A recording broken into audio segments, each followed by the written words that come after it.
This is Croydon. With about 1/3 of a million residents and with more than 100 languages spoken, Croydon is one of the largest and most diverse of all London boroughs.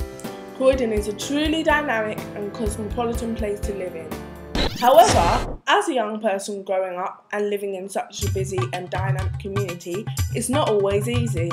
There is just too much going on, and sometimes too little respect. Too little respect. Our production is just about that. Our aim is to explore the theme of respect in the community. We are going up and down the borough, interviewing other young people, the police, community leaders, and anyone who's got anything to say.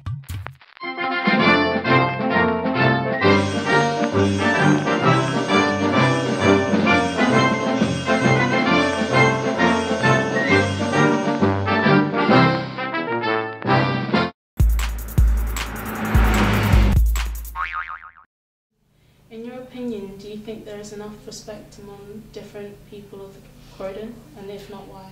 I think we're still in a position where we don't fully understand each other. And also if you listen to the media and a range of other avenues where we hear information about what's happening in the community, then there's also a distance between young people of any race with older generation.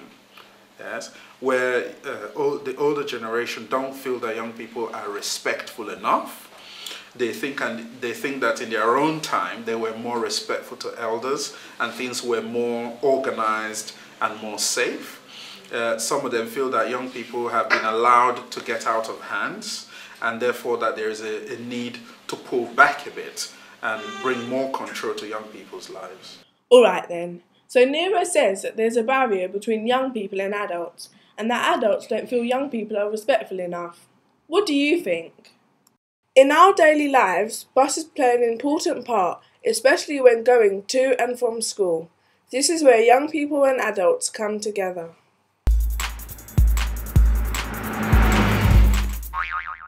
Traveling on the bus is not bad. You get it on time. Only for instance, sometimes like when the children come on the bus and think they intend to misbehave. They basically turn the bus into a playground. I think that youth treat elders on buses with respect, but it's just sometimes that the elderly people don't really say thank you, or sometimes they're just not really that grateful. These young people nowadays now, they're growing up very out of order. Young people play music are allowed to entertain themselves.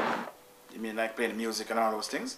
A lot of people go to the back seat, young people, because I think they feel that the elderly feel intimidated by them. Especially at school times, when the children get on and there's lots of them and they're very loud. I think there's a lot of respect to the community, but on public transport, people feel intimidated sometimes. Wow, sounds like Nero's right. Adults and young people live on two different planets. So why is it that adults and young people just don't see eye to eye? At the end of the day, we all want the same thing. Now there's a quiz for you.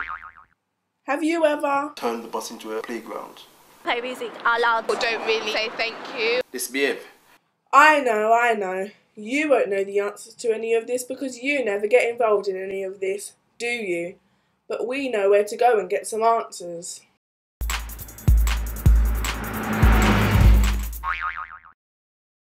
The main thing that people complain about from travelling on the bus is antisocial behaviour, and unfortunately quite a lot of that is around young people and their behaviour on the buses, and the times are going to school and coming back from school. I say antisocial behaviour, some of it can be very, very minor. Examples are people listening to their music too loud, swearing, and that sort of thing. So, you know, we're not talking about crimes, but a very, very low level antisocial behaviour. But when you're in a confined environment like that, I think that's the sort of thing that can really, really affect people and can make them feel in fear. A lot of young people that I've spoken to, transport has been something that has always been raised. A lot of them are telling me now, yes, it's still got issues, but generally the town centre is better than it used, is safer, much safer than it used to be 18 months ago. That's what they're telling me. some of your main transport hubs are safer, they feel safe because there's people there, there's uniform there. It's on the bus routes and it's on the transport routes that I'm being told the problems still exist. But what I will say is we have to put it into perspective. You know, we have got one of the busiest transport hubs or routes in Croydon. We've got something like 50,000 school children going through it every day, twice a day. Whoa! 50,000? That's twice the size of Crystal Palace football stadium. No wonder people feel intimidated.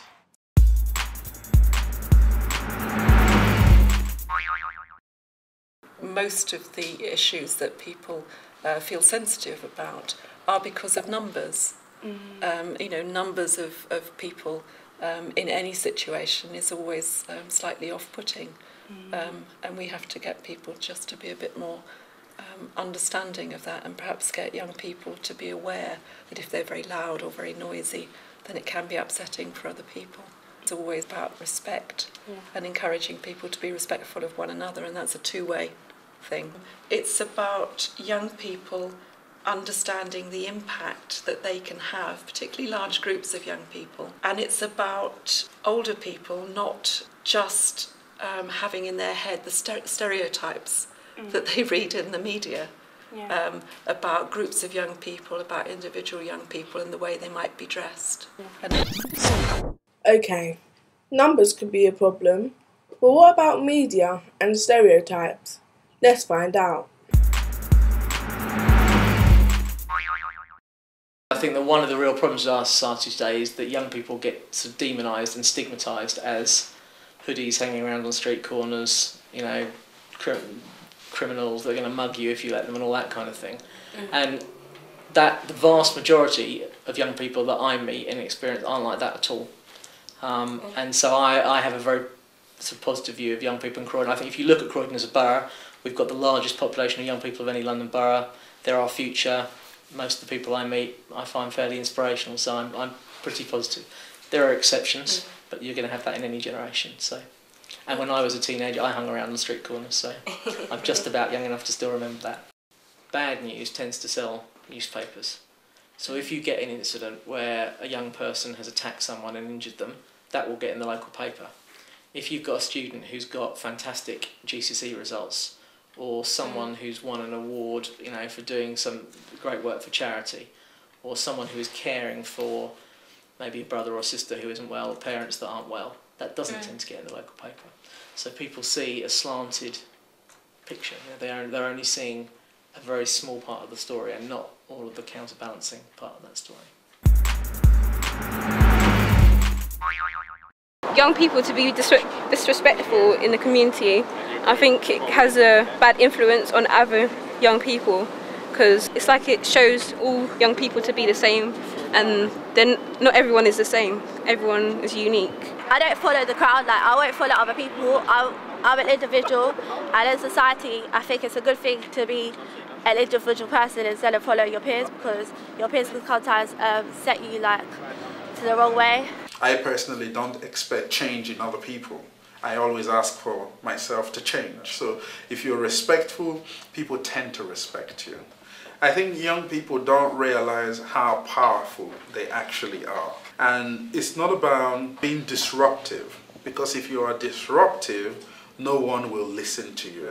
So it's important that we don't necessarily go out there and be disruptive as a way of trying to make a point.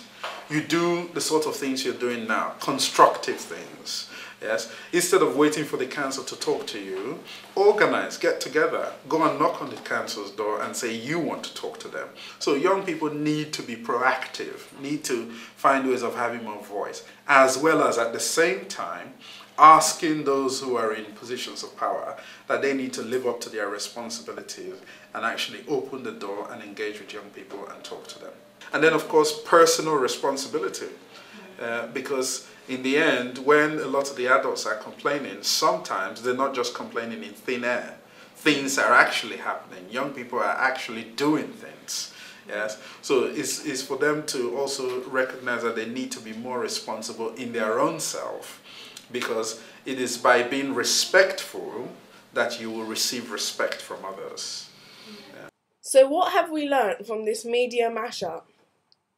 Public transport is for everyone, so be considerate to others. Set a good example, be a leader, not a follower. Take responsibility and prove stereotypes wrong. Be positive, be proactive, and remember there are lots of adults that believe in us. If you want respect, give respect. If you want change, be the change. Respect.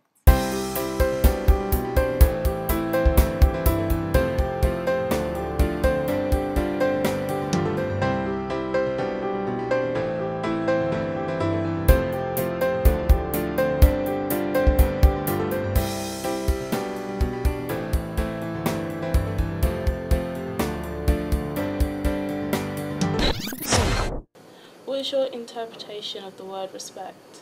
Ooh, that's a big question. Respect. Quite a difficult question, really. It's a philosophical question.